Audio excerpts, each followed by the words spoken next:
Please note today's session is being recorded. If you have any objections, you may disconnect at this time. Thank you very much, and on behalf of the National Cancer Institute, I wish to welcome everyone to today's session. A very brief word about logistics and we'll be off. We ask that if you are not already on mute, to please keep your phone on mute for the duration of today's presentation. As mentioned, this session is being recorded and muting all lines will help us to avoid any background noise. We encourage questions. They can be submitted two ways. You may use the Q&A feature on the right-hand side of your screen. Type your question in the provided field and hit submit. Feel free to submit your questions at any time, but we will be opening the session for questions when the presentation is finished. If you have a telephone or headset icon next to your name, this means you are using integrated audio. You are able to ask your questions live on the line.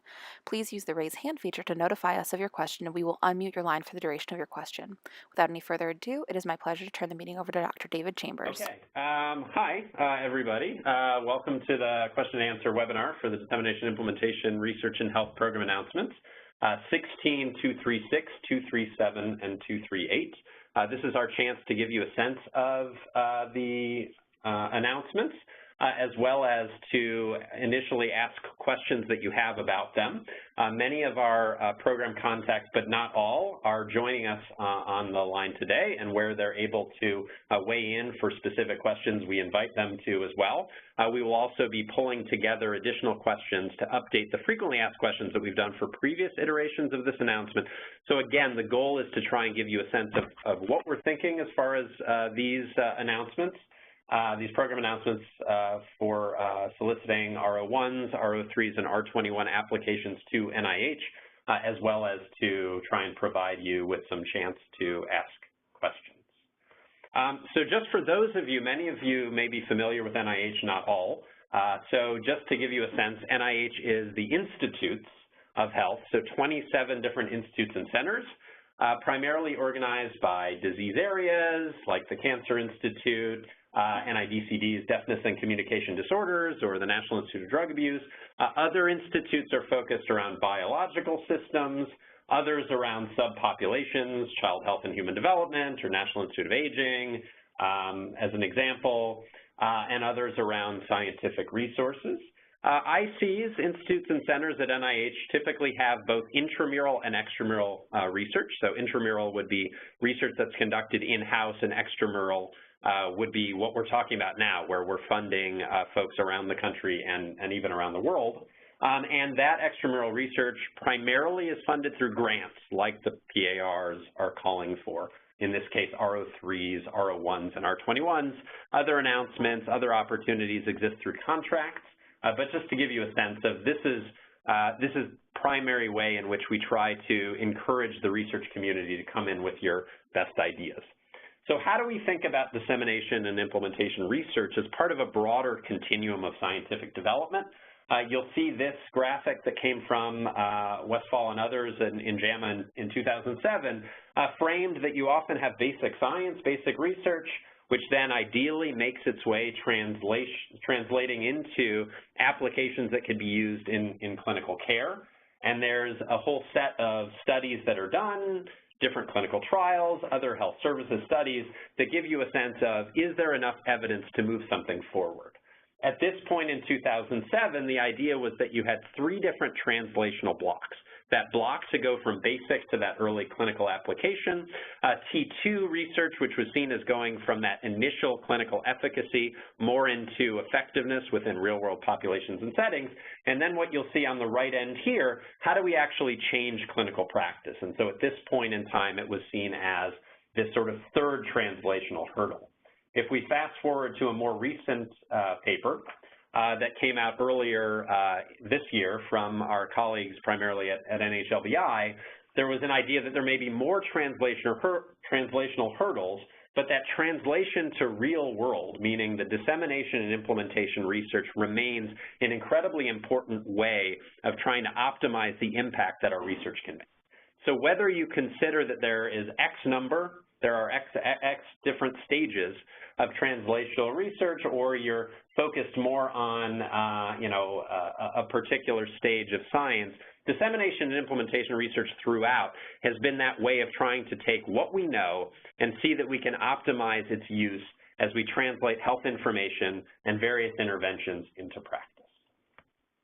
So the history of the program announcements that we have had across NIH really started in some of our individual institute and center-specific announcements. So each individual institute for a while was making its own determination as to what it thought about in terms of soliciting research applications that would meet this challenge of trying to improve practice at increasingly larger levels. In 2005, 8 of our institutes and centers got together along with the Office of Behavioral and Social Science Research and said maybe there's a way to unify our priorities in this area so that whether we're thinking specifically in mental health or in cancer or in substance abuse or in other areas, maybe there's a common set of research questions that we could all anchor around. They may advance our practice in a particular disease area or a setting, but we can all stand to gain from studies that are trying to say, how do we take this evidence and these interventions and turn them into improvements at the clinical, at the community, and at the population level. 4 years later, when it was time to do the second round of the announcements, a chance for us to begin the annual Dissemination Implementation Science Conferences, which we started in 2007 and have continued on into this year, as well as to start some training opportunities, the Training Institute and Dissemination Implementation Research and Health being one of them that started in 2011 and has run for the last 5 years. And then in 2013, the last time around, we again saw an increase in the institutes and centers that were involved to 15, as I'm advancing. Okay.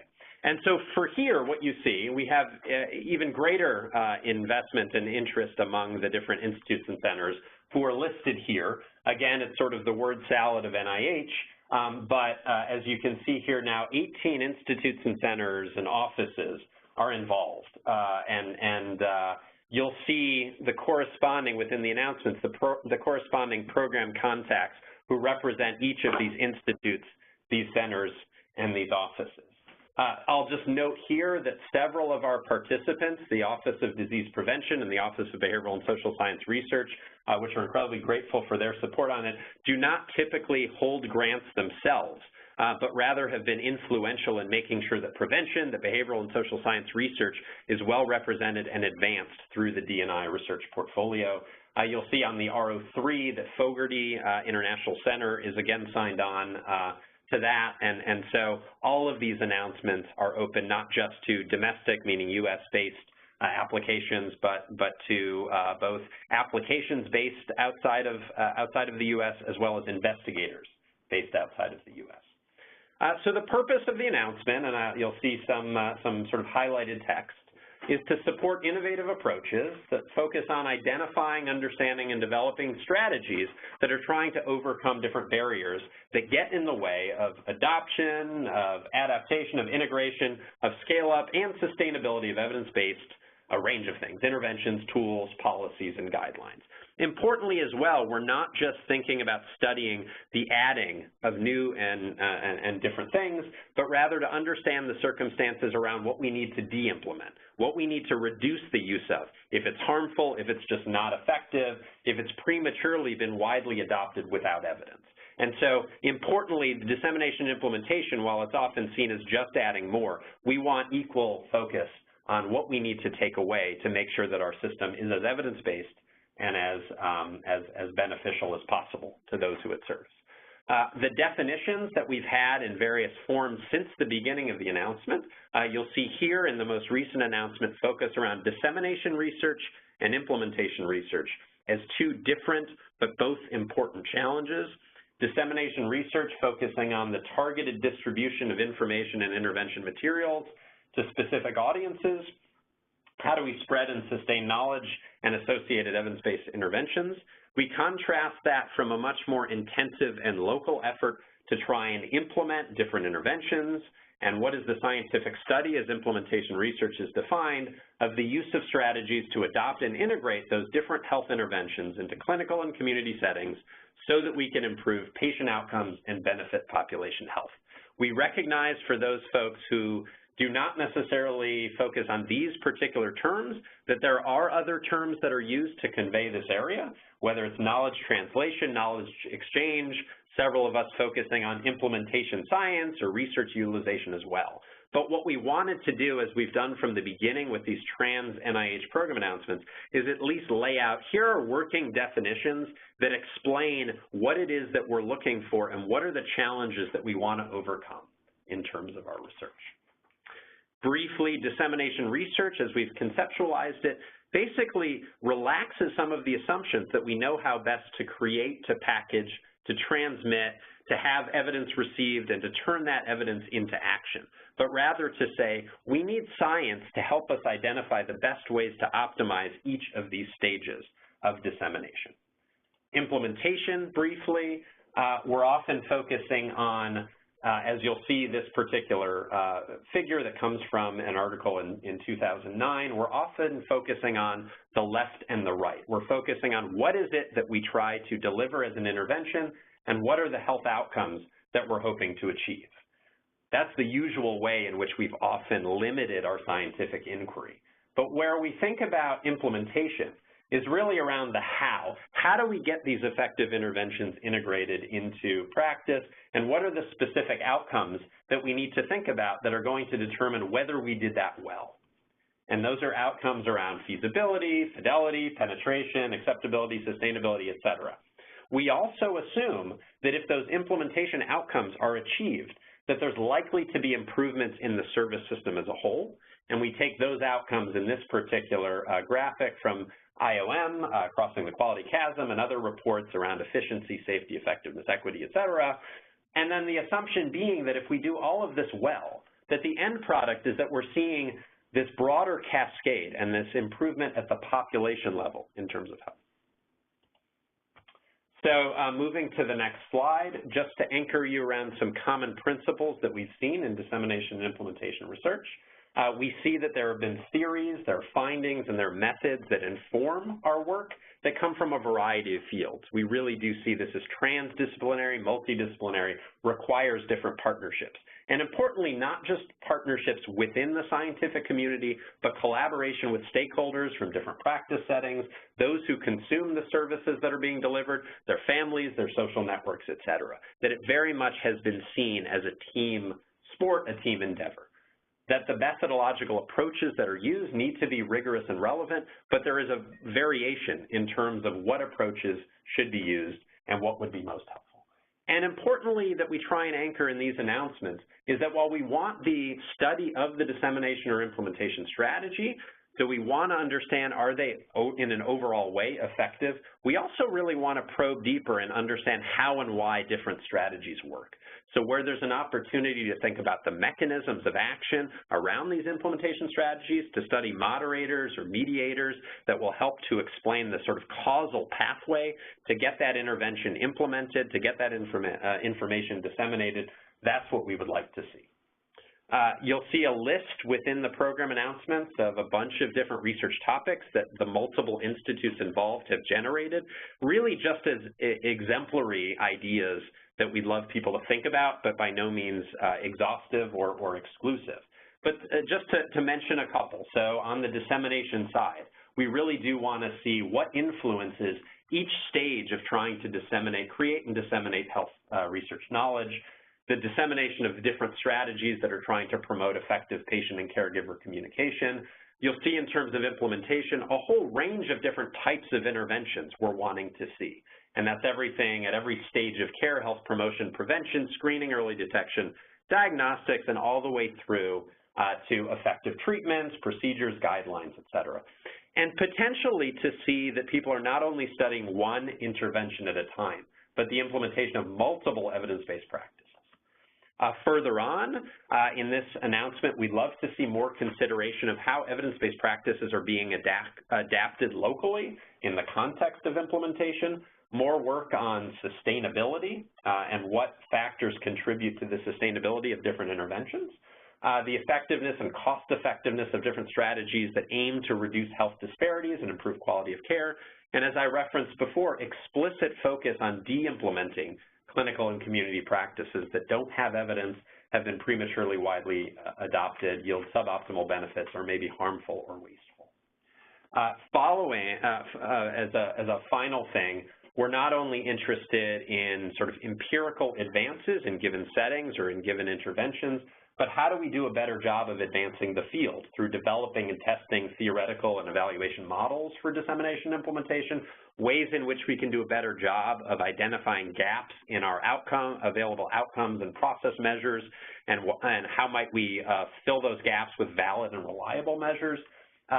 Certainly ways in which, as we're thinking about precision medicine, we're thinking about genomics, we're thinking about all of these new technologies, how do they feasibly and effectively make their way into real-world practice? Within the announcement, we also have, you'll see set out as a separate set of bullets, some common features of dissemination and implementation research.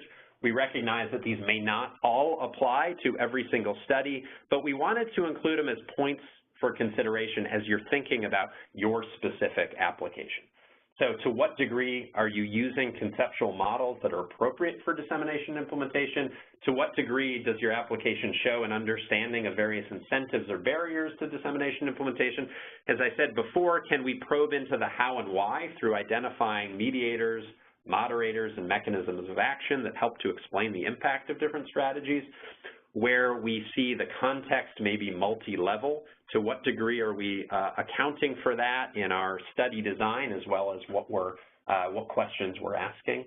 Again, the development and use, as we've had increases in what's available in terms of outcomes, in terms of measures, in terms of designs, the way in which we're applying what has already been developed and potentially developing new ones, given the complexity of the field. And then, again, very important, that we're thinking about the outcomes of our research being relevant to the range of different stakeholders who ideally stand to gain from this work.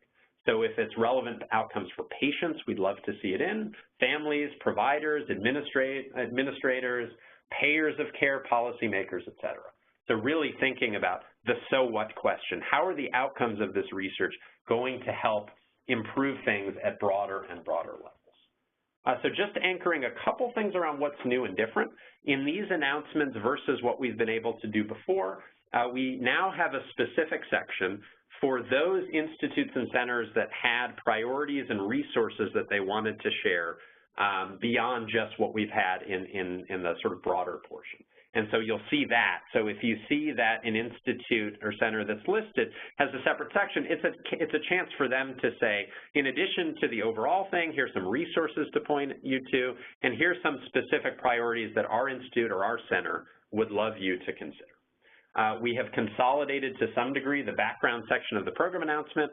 As we kept expanding and expanding, it seemed like we were just adding more and more resources, and we made an explicit effort to try and make it easier for people to navigate.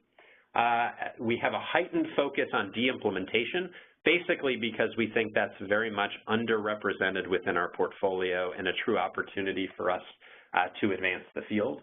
And then there is some revisions there are some revisions in terms of the format of the review criteria. So in the past, we had, for each of the review criteria, we had sort of a single block of questions that were helpful to reflect on. And in this case, we have two different blocks. One that's the more general language that goes in the different, the broad program announcements, and then those questions that are specific to the FOA that we'd love you to take a look at. So the review criteria don't look any different from most of our announcements across NIH, where you have an overall impact score, which is derived from the reviewers considering significance, investigator, innovation, approach, and environment.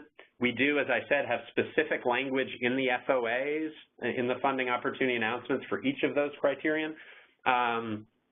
It is the case that there is a standing review committee, Dissemination, Implementation, Research, and Health, that has been developed since 2010 and sees the vast majority of the applications coming in. And so as a PAR, it has been our opportunity to be able to introduce that specific review language. And it's been wonderful and unexpected that we've gotten to the point where we have the standing committee, DIRH, that the Center for Scientific Review conducts. You'll see a link down there to more information about the specific committee, through which you can see the roster of the review members.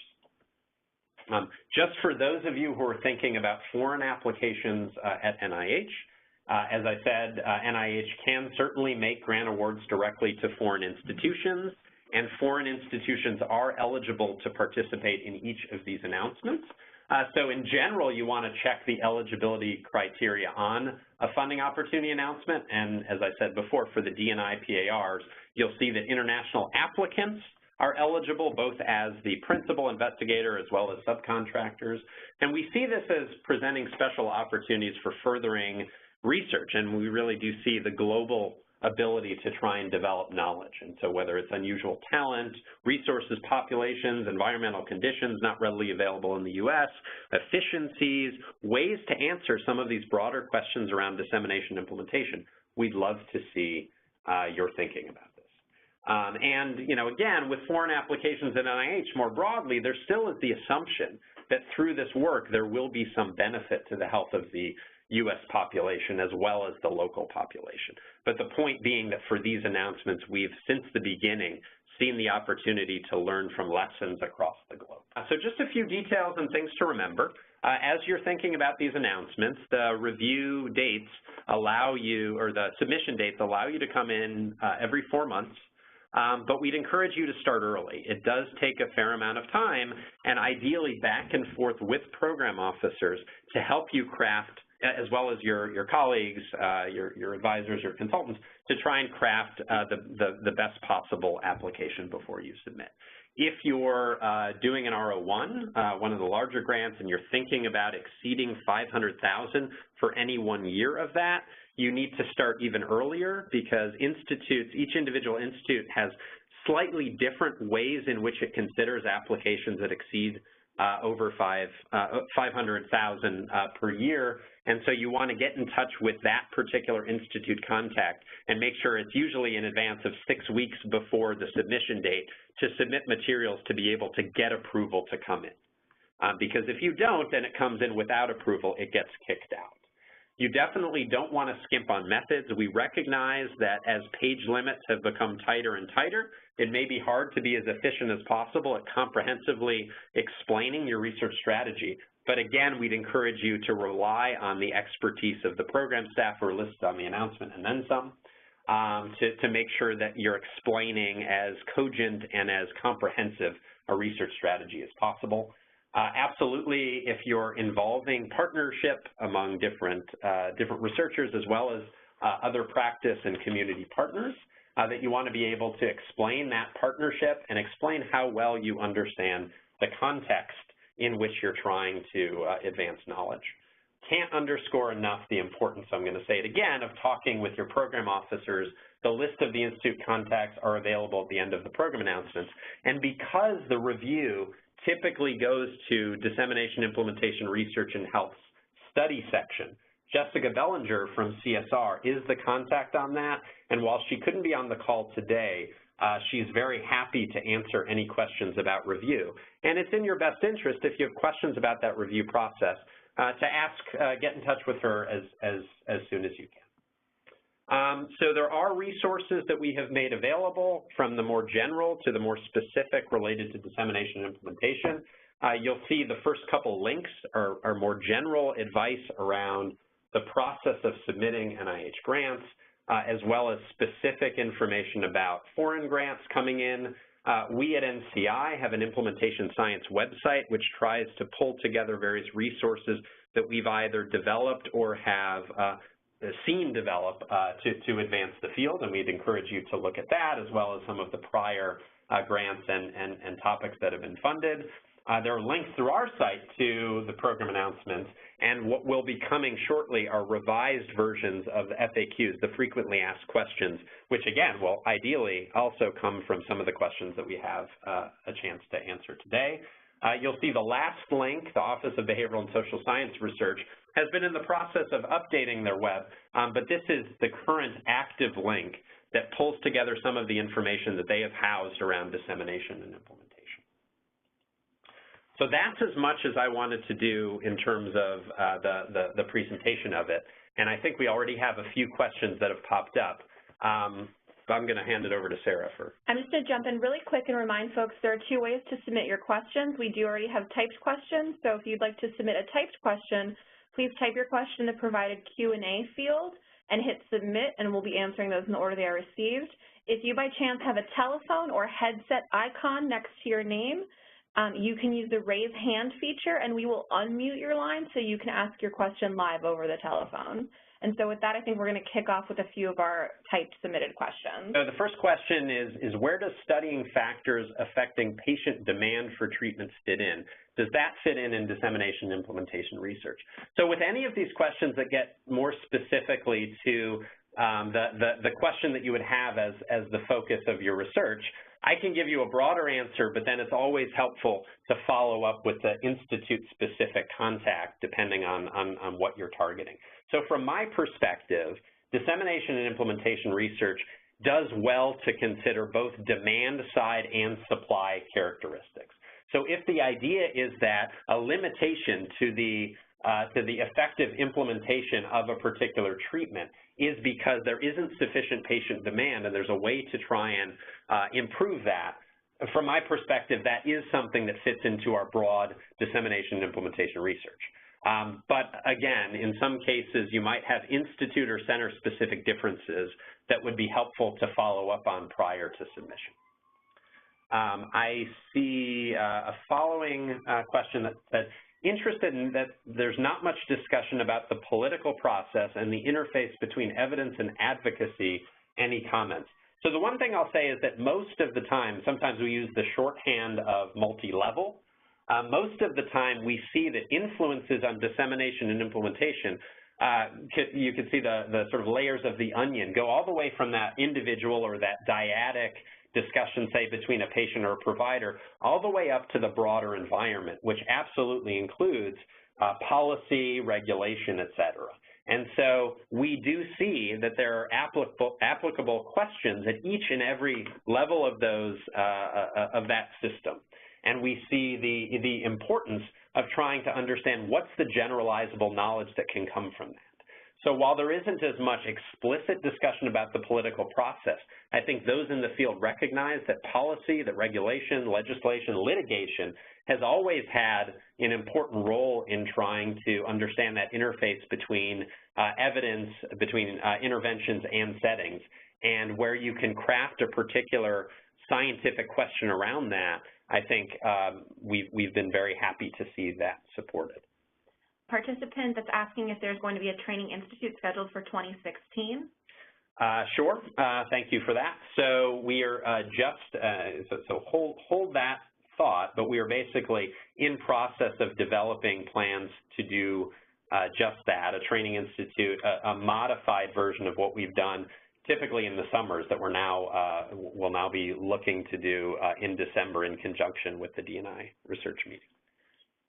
Another question here reads, when you describe your first priority for dissemination research in the new PAR as creating interventions with dissemination in mind, are you thinking about designing for dissemination implementation? Dissemination research is creating interventions with dissemination in mind. So it may be that I hadn't been as clear as I could have been in terms of, so first of all, designing for dissemination in the context of developing interventions is absolutely crucial. More of what we see for dissemination research is designing of the strategies to disseminate those interventions rather than the development of new interventions.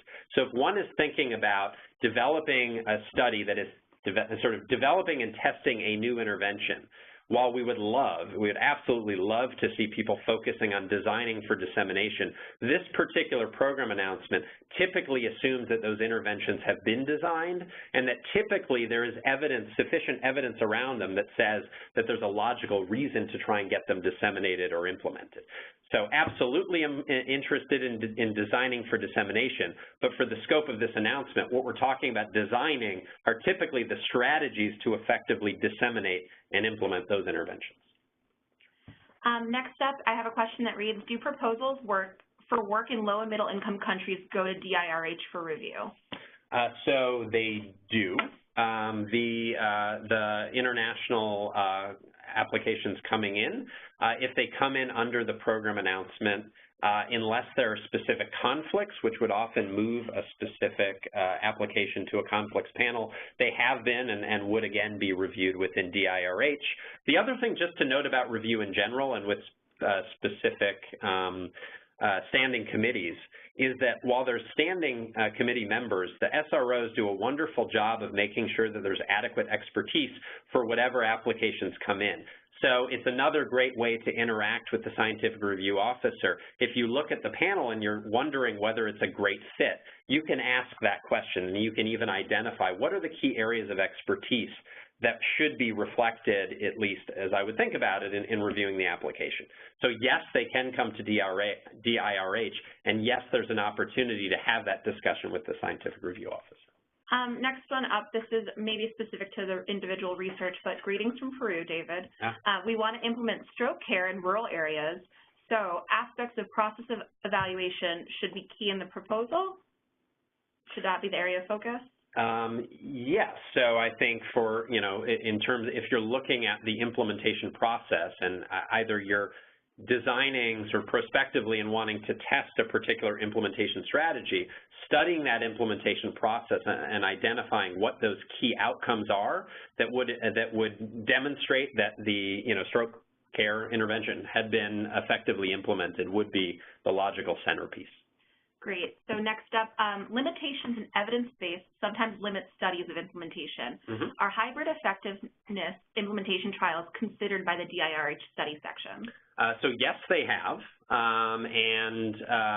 The argument to be made is that there's sufficient attention given to both effectiveness and implementation so that it fits within the dissemination and implementation research call. We absolutely recognize that there's both an opportunity that isn't always taken advantage of to learn while we're at that stage of effectiveness, but also the responsibility to be able to make sure that you're asking important scientific questions, not only on the effectiveness side, but on the implementation side.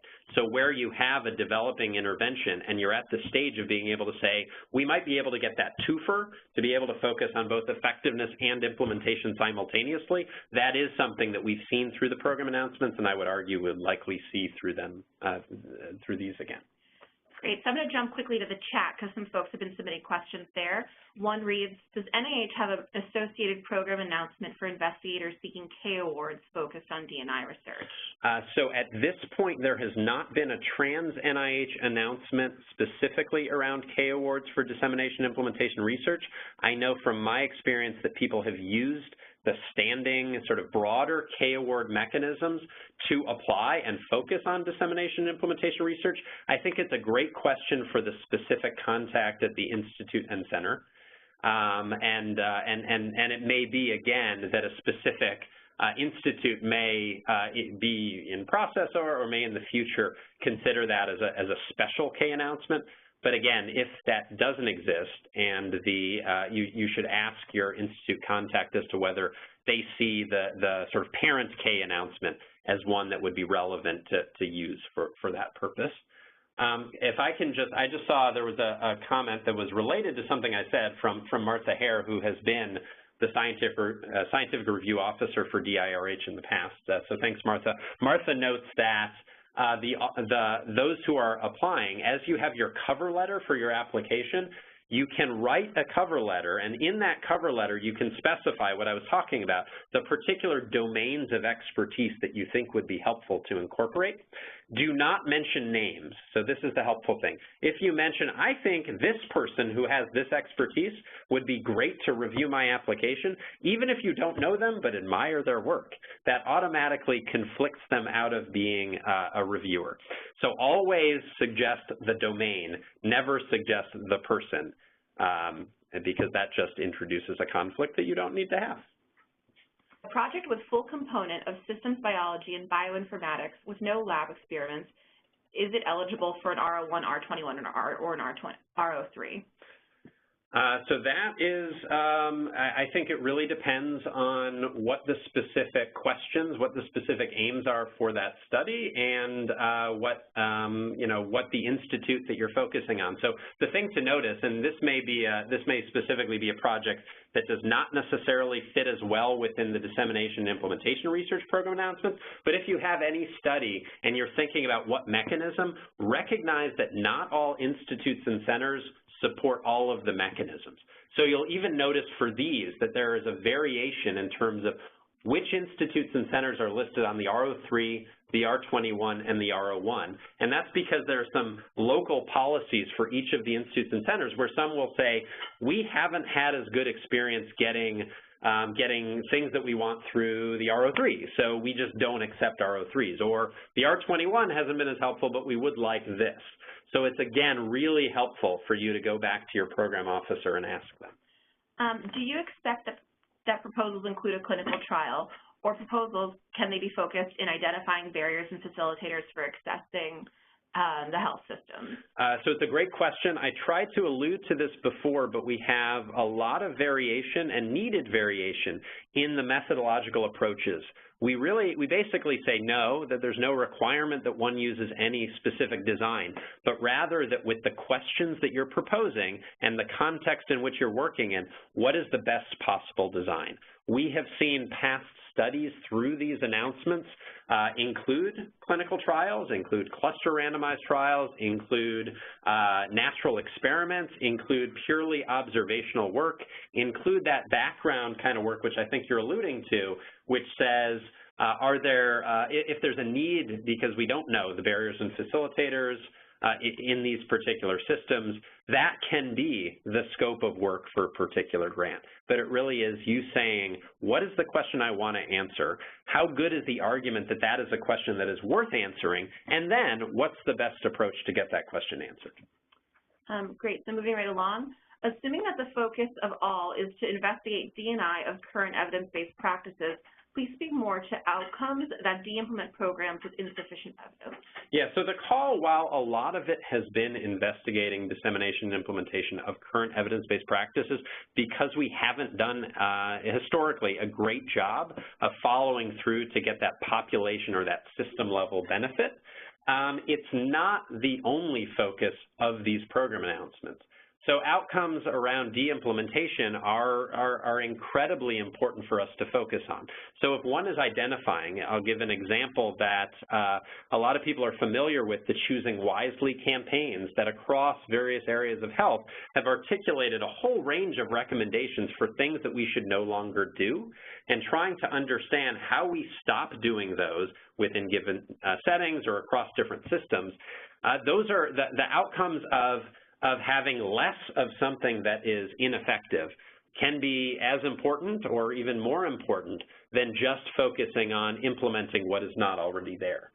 So the focus of the call really is on all sides of the problem, and seeing that dissemination and implementation as a field, or the research as a field, really should be across that entire continuum of understanding the context, understanding each stage of the process, and thinking about the life cycle of different interventions, including when maybe extinction or evolution is the optimal goal. Great. Next up, can an advanced international PhD student on an F1 visa attending a university in the U.S. apply for this PAR? So I think a lot of those specific questions may be best served in concert with the university that you're attending. In terms of particular status, I would have to rely on, and in fact, this may be where that link for the NIH information for foreign related grants would be useful. But I would work with if you have a sponsored programs office at your university to identify eligibility. It may be that at a current stage, you might not be eligible. The thing to think about, whatever institution you are at, is that the grant comes to the institution. So while you are the principal investigator, the actual holder of the grant is the institution, and they need to be able to ensure that the person who is signed on as the PI has the autonomy, the qualifications, and the stability to be able to represent the institution on that project. But I would say that that's a great question to connect with your institution just to identify, because there may be some permutations, and I would definitely not be the best person to understand all the applicability situations. And so we may have missed the boat on this example, but it reads, can you speak to the other announcements that might be appropriate to the situation you, David, just described, where the novel intervention designed for dissemination needs to be tested? And again, confirm that this announcement is not appropriate for those projects. So if the primary focus is to say we're developing and testing a new intervention, different institutes have gone in different directions in terms of the applicability or the right pathway for this. So some institutes, as an example, have done specific clinical trials announcements that are intended to cover this span. Other institutes may be using the parent R01 or an R21 or an R34 or an R03. Again, I would encourage you to follow up with the logical institute to ask what's their pathway for the other announcements that might be at a stage before you would get to dissemination and implementation. It's a great question, but it's probably more institute or center specific. Great. So then next question reads, I would like to clarify that measure development, in this case, I'm thinking fidelity measures, is a specific area that would fit within DIRH, correct? Yes, so we have seen a range of different studies come in and be successful in being funded that are focusing on the development of measures that are going to be relevant to dissemination and implementation processes. Certainly fidelity, there have been nice resources actually we have some webinars that have gone over in terms of different measures that have been developed, but also gaps in our understanding of measurement. And yes, we would love to see studies that are helping to advance the capacity of the field to do better research, and that includes methods and measure development. So next up, if conducting work in primary care with clinics and patients, are specialists expected to be on the research team? That is, if studying the D&I regarding diabetes in primary care, for example, are we expected to have an endocrinologist on the research team? So it's a very good question, and there's a broader question about what's the right amount of expertise that we want to think about. There's no requirements that say that this particular individual needs to be on or not. You want to be thinking, or at least the way I think about it is, the investigative team should have sufficient expertise around the broad parameters that the study is involved in. So in this case, it might be, it would be diabetes, but it doesn't necessarily mean it has to be this particular expert.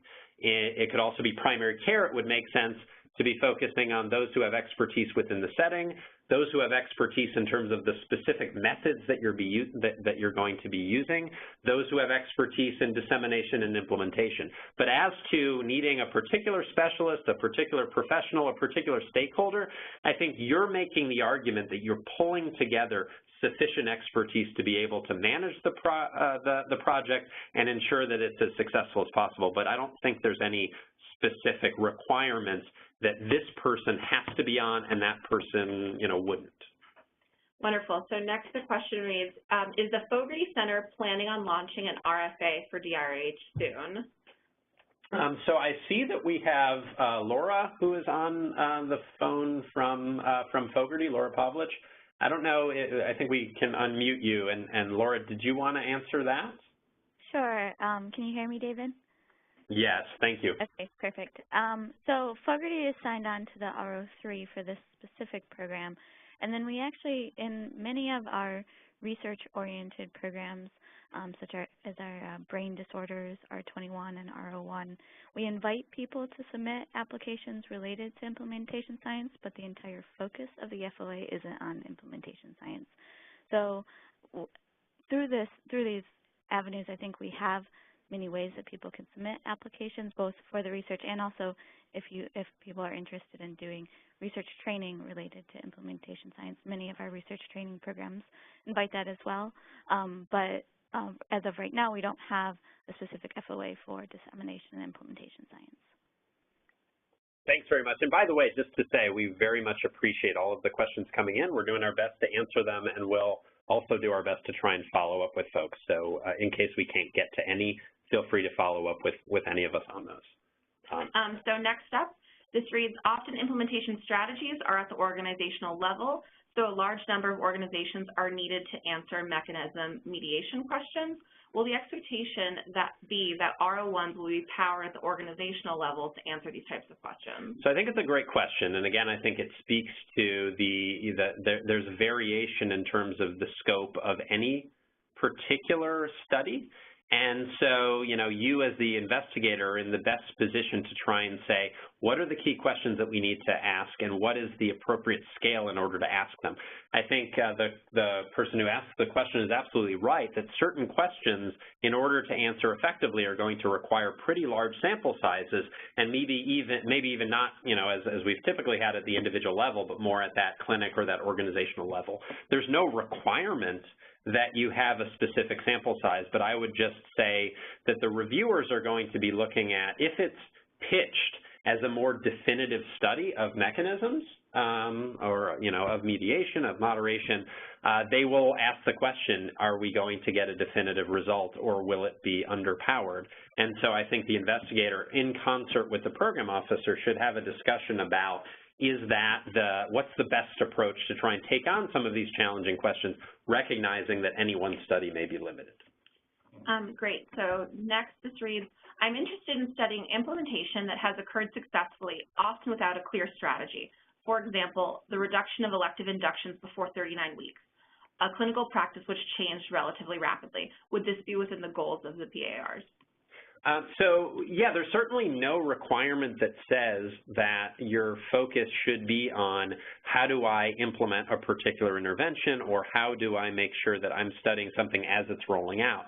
But in fact, I think an argument can be made that we can learn a lot from sort of naturalistic implementation that's occurred.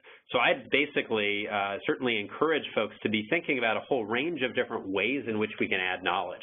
And I think, again, it speaks to what are the key questions that you have within this given setting about this given practice, and how does it help us advance our understanding as it would relate to dissemination and implementation in general. But yeah, I don't see any reason why that wouldn't be a perfectly valid thing to focus on. Great. So there was an implementation and translation FOA, PA14-131, with a deadline submission of May 7th this year. I've submitted an application. If you announce your call before my application has been reviewed, am I eligible to submit the same proposal to your FOA? So there is no, so these days the major thing is, and that was a program announcement. So there's no longer a specific sort of 2-strike or 3-strike rule that says that you're not eligible to continue to submit through different announcements. There generally is still the rule, as I understand it, particularly for program announcements, that says that you can't have inactive grants being reviewed in 2 different places at the same time. So the key thing to think about is really the timing question. So you couldn't necessarily, if you wanted to go under an announcement and you hadn't yet had something reviewed, then what you would need to do is likely withdraw that previous one. But once something is reviewed, there's nothing that says that you couldn't go for a different announcement, even with the same application. Great. Can you confirm the maximum annual award amount? Yes. The maximum annual award amount entirely depends on mechanism. So what you'll see within the R03 is you'll see that there's a maximum, and again, this is direct costs. So for folks who may not be as aware of the distinctions, there's direct costs and there's indirect costs, often the overhead for institutions. Direct costs for the R03 is capped at $50,000 per year for up to 2 years. The R21 also has a maximum, which is $275 direct costs over the 2 years. The R01 does not have a specific maximum. However, as I had said before, if you are exceeding $500,000 direct costs in any 1 year, you do need to get advanced approval to be able to submit that. But there's no maximum for the R01 per se. The maximum number of years is 5 for the R01. It's and it's 2 for the R03 and R21. Great. Is it possible to elaborate on measures of acceptability and feasibility and sustainability? So probably the best thing to do there is to point you to some recent articles that have been part of an effort to try and review a whole range of different measures. And so the Society for Implementation Research Collaboration, CIRC, has this instrument review project where they've looked at the different implementation outcomes and been able to do systematic or sort of, I guess, evidence-based assessments of those different measures. So since we can't probably elaborate as much on the given measures, I'd point you there, and I'm sure folks at CERC would be happy to follow up. Do grants proposing to adapt and test implementation and effectiveness of the adapted intervention fit into this funding mechanism? Yeah, so it's a great question. In terms of adapted interventions, a lot of it has to do with to what degree are you simply focusing on effectiveness, and it basically looks a lot like an effectiveness trial, versus focusing on implementation. As I said, we'd love to look at more about how interventions are adapted in the context of implementation. If you are, as it looks like this question is alluding to, focusing on both effectiveness and implementation, as long as implementation is in there as a key aim, I think it remains relevant. But I think it's a good question and relates basically to the specific aims, and I'd certainly follow up with the program staff on that. For this award, which mechanism do you recommend for new investigators, approximately less than 10 years of practice, I guess, but for the R01, the R03, or the R21? So there's no perfect response to that. I would say that a lot of it should come down to what is the specific question and the scale of research that you're trying to engage in. There have been certainly advantages in recent years at NIH for those who are at the early career stage. In terms of, there's basically excitement to try and see that those folks get their first R01 as soon as they possibly can. But I think it's more of a question of what is the stage of the research. There's no prohibition on someone's first grant being an R01.